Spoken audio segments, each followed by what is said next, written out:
Sonde est né en 1918-1920. Ensuite, il s'est développé tranquillement. Aristide, étant le fondateur, a voulu exploiter les ressources disponibles.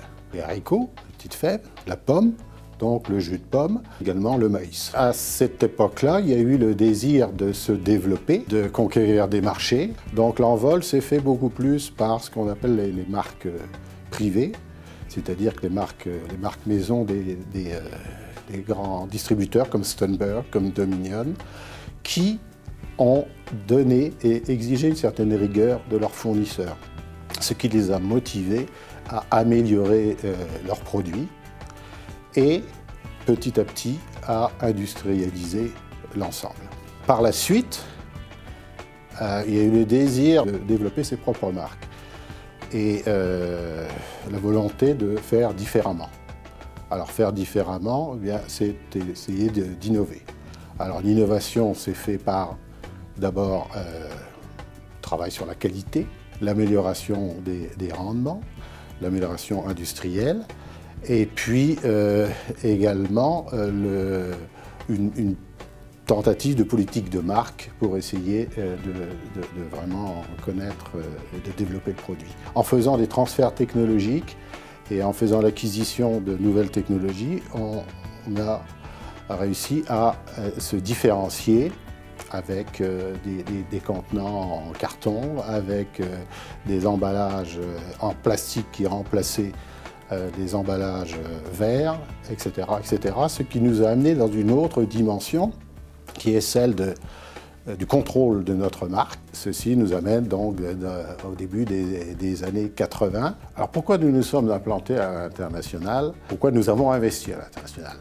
C'est en fait une suite logique de notre désir d'avoir des matières premières de qualité, non disponibles en Amérique du Nord ou à des coûts plus intéressants. Nous avons découvert également que nous avions des connaissances qui pouvaient les intéresser. L'époque des années 90, des investissements assez importants dans certains secteurs comme la Chine, où nous avons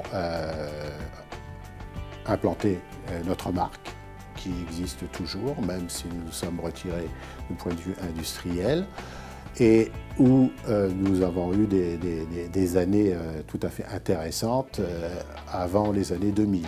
Par la suite, le monde entier a découvert le potentiel de tous ces pays et la concurrence nous a un peu repositionné dans notre développement et nous avons ensuite priorisé le développement en Amérique du Nord. C'est un modèle qui s'est attaché à cette période historique d'un Québec qui se développait, fin des années 60, de la possibilité d'avoir des ressources humaines éduquées et compétentes, la disponibilité d'un capital. Donc c'est tout un ensemble de circonstances qui ont fait que la volonté de se développer a pu se cristalliser par rapport au développement du Québec. Si on m'avait dit en début 1971 que j'allais passer 40 ans, j'aurais dit jamais, jamais. Mais les 40 ans se sont déroulés d'une façon très intéressante.